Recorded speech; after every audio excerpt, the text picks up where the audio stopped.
If you're getting ready to retire, you're probably wondering, am I going to be okay? Is my money going to last? I'm Sharla Jessop, and today my guest and colleague, Parker Thompson, will talk about the risks and concerns facing today's retirees.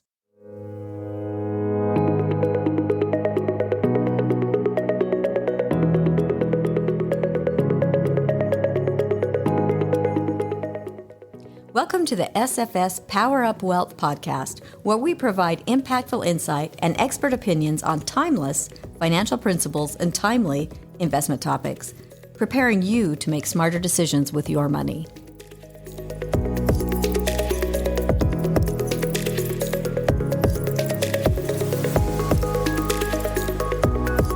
Parker, thank you for joining me for this episode. Pleasure to be here. This is our episode 2 of Am I Going to Be Okay for Retirement? And last time, we talked a little bit about sequence of return risk and bear markets and what to expect, and all based on what some of the concerns that retirees are facing today. Parker, can you give us some real-life scenarios? Yeah, we can put them together. We talked about bear markets. We talked about sequence of returns risk and how those all really can either affect a retiree in a good way or a bad way, right? Depending on how the markets go early in retirement. There's an example here that I thought was very impactful that has to do with the timing of retirement and the returns that you would get early on in retirement. But it's 3 retirees that retired back in 1969. And if we think back to that time, we can think that there's a lot of parallels today as far as inflation and high cost of living and the volatile markets at that time. Essentially, 3 retirees all retired in this year of 1969, but they all retired 3 months apart. One in January, one in April, and one in July. Now, you would think on the surface that they would probably be pretty aligned with each other as far as retirees go and how long their money lasts. But it's actually quite the opposite. Over the course of 30 years, their nest eggs or their retirement fluctuated as it does with the markets, but each one ended up in a very different position. The first retiree that retired in January, their money bounced around, went up and down a little bit, but by the time that they were age 92, they had run out of money completely. They had lost all money due to inflation and, having to spend it on their lifestyle to keep their lifestyle in retirement. The second retiree who retired in April was able to maintain money, right? So only a 3-month difference of retirement. And that retiree was able to maintain or even grow slightly. And then the third retiree that retired in July actually grew their money. Now, for frame of reference, each of these retirees started with $500,000 as a lump sum. So the one that ran out of money obviously ended with 0. The one that gained slightly ended up with about $700,000. And the one that grew his money, so retired in July, actually ended up over $1 million at age 92. Now, how could 3 different retirees retiring at 3 months difference from each other in the year of 1969 all end up at 3 drastically different places, from 0 to 700 to $1 million?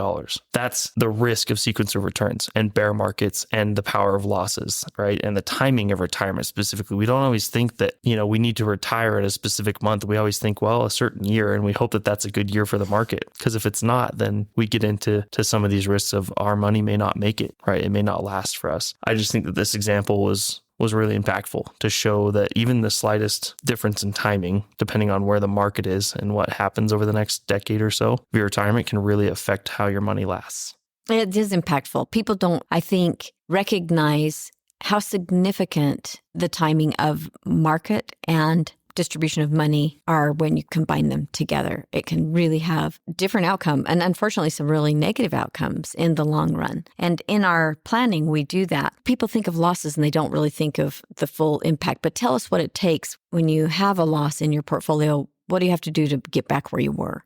Assuming no distributions. The math that we like to use as financial planners is it's a simple numbers game. If you lose 10%, you need 11% to get back to be even where you were at before. By the numbers, if you have a 25% loss, then you'll need 33% to get back. 50%, like we saw closer in 2008, you would need 100% return to get back even to that same dollar amount that you were at before.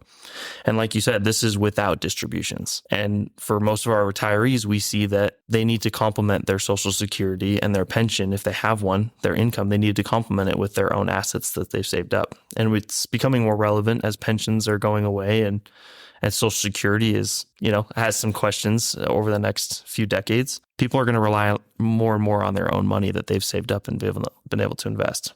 So let's say that you are taking distributions. These numbers get more drastic. If you're taking about 4% of your assets out each year, which is typically what we see, that same 20% loss would require you to have a 56% return, right? As opposed to 25%. Wait, just say that again. If you have lost 20% in your portfolio and you're taking a distribution, how much do you have to make up? You have to make up 56%. So you have to have a 56% positive return. That's amazing. That's assuming that we have a 20% loss like we had last year, right, in the markets. If you have something closer to the early 2000s, 2000, 2003, or 2008 even, where we lost even close to 50, if you lose 32%, right, you're having to make up a whole lot more. And it depends on if you're taking more and more in distributions too. So we just said that's a 4% distribution rate. If that all of a sudden becomes a 5% distribution rate and you're having to take out more money to afford your lifestyle, you now have to have a 67% return. And you can see how that starts to waterfall as you start to have bigger losses. So that's why we always say the power of losses is one of the bigger risks. Where it comes to retirement timing and the sequence of return risk, those first few years are pivotal because if you do have those big losses, it takes a lot to gain that back. It makes it even more important to find a way to protect yourself against those types of losses, but still protect yourself against inflation. Talk about that with us. Yes. Inflation is always there, right? I think we've heard it termed a lot that it's the silent killer. So the losses are important, but inflation's always going to be nagging at your cost of living. We want to stay invested, but we want to have less losses. It almost seems counterintuitive, because we want to mitigate those losses in retirement early on, but that lends itself saying, oh, maybe we're less and less invested in the market.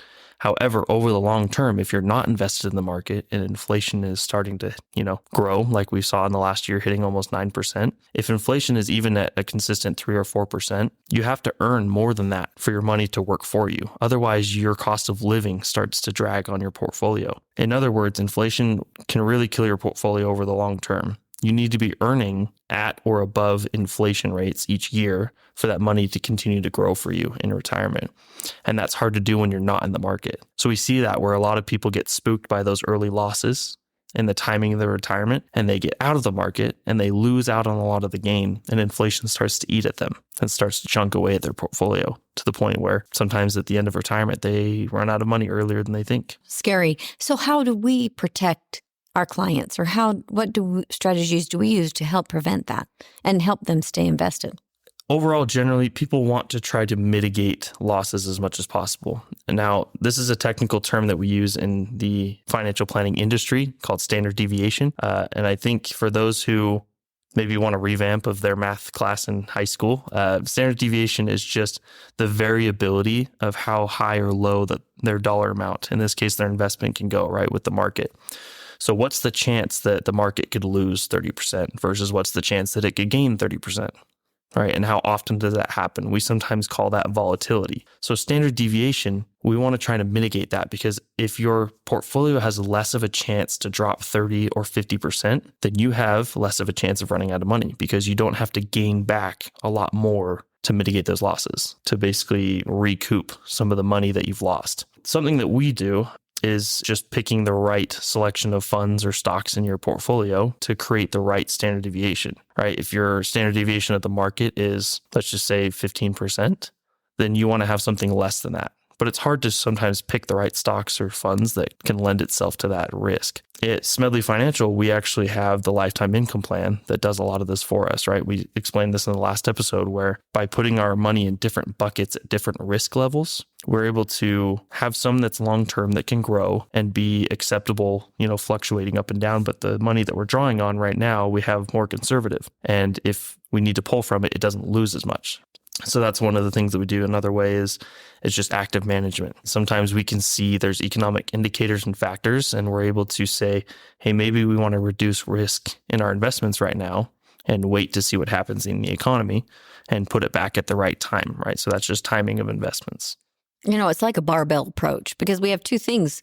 We're trying to outpace inflation, but at the same time, we're trying to prevent losses as individuals in our portfolios or in our plans. It's a real balancing act, it sounds like. It's counterintuitive, because you think that you just always want to be in the market and eventually over time it'll grow and it'll sustain you in retirement. However, we've seen through a few of these examples, if you just buy and hold and let it ride, sometimes those early losses can really affect you. So we want to have somewhere we're protecting it and trying to make sure that we don't have those big, deep losses, because then we don't have such a wall to climb to get back to normal to where the portfolio amount was at before, right? All of a sudden we're stuck with the dilemma of we're trying to grow the money, but we have less dollars to do that with. That makes sense. I think that the lifetime income plan will help people understand emotionally that they have to have some of their money. It has to be in the market, even though it's volatile and losing at a time when they're, as a whole portfolio taking it, but knowing that there's money that's set aside that's not tied to that volatility where they can use it. I think it makes good sense. I think one example, if I can pull one out of just the standard deviation or the volatility is an example of two different portfolios. And in this case, we've all heard of the hare versus the tortoise, right? The slow versus the fast.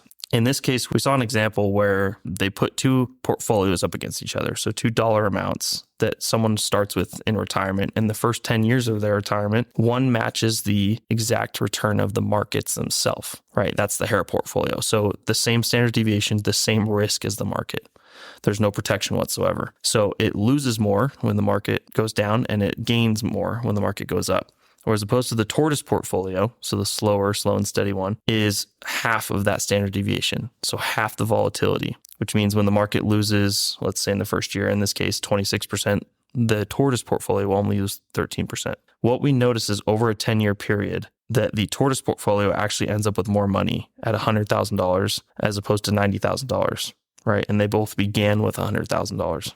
So the tortoise portfolio, although it didn't sway as much, right, it maintained a lot better and it grew at a steadier pace. Whereas because the hare portfolio was so subject to risk and volatility, it actually lost out because some of those losses were so big that it was hard to come back from them. That to me is a great example of why it's important to mitigate standard deviation or to mitigate the losses. You want to have protection against those because it can really affect you long term. And that on the flip side, we have to be content when the market sometimes is gaining more than our portfolio and we're gaining still at a steady rate that's going to support us into retirement. However, we're just taking less risk. I like that. I think it makes a lot of sense. I would say that from my experience, the pain of losing is much greater than the joy of winning. And when we're managing portfolios, that's what we're thinking of. The downside can be more critical than investors realize because we don't want to necessarily participate in all the downside. Yeah, as we've seen, the power of losses is a lot more powerful than the power of gains. Sadly, that's just how it goes with investments, especially when you're taking distributions in retirement. Parker, this is great information. Thank you so much for joining me. Yeah, appreciate it. Thank you.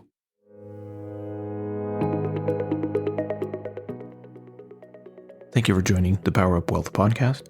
Smedley Financial is located at 102 South, 200 East, Suite 100 in Salt Lake City, Utah, 84111.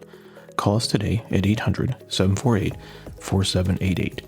You can also find us on the web at smedleyfinancial.com, Facebook, Instagram, Twitter, and LinkedIn.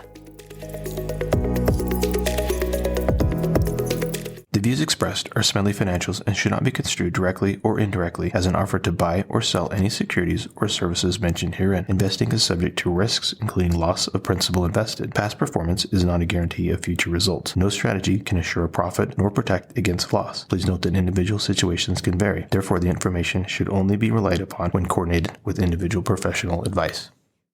Securities offered through Securities America, Inc., member FINRA, SIPC, Roger M. Smedley, Sharla J. Jessop, James R. Derrick, Shane P. Thomas, Michael B. Ani, Jordan R. Hadfield, registered representatives. Investment advisor representatives of Smedley Financial Services, Inc. Advisory services offered through Smedley Financial Services, Inc. Smedley Financial Services, Inc. and Securities America are separate entities.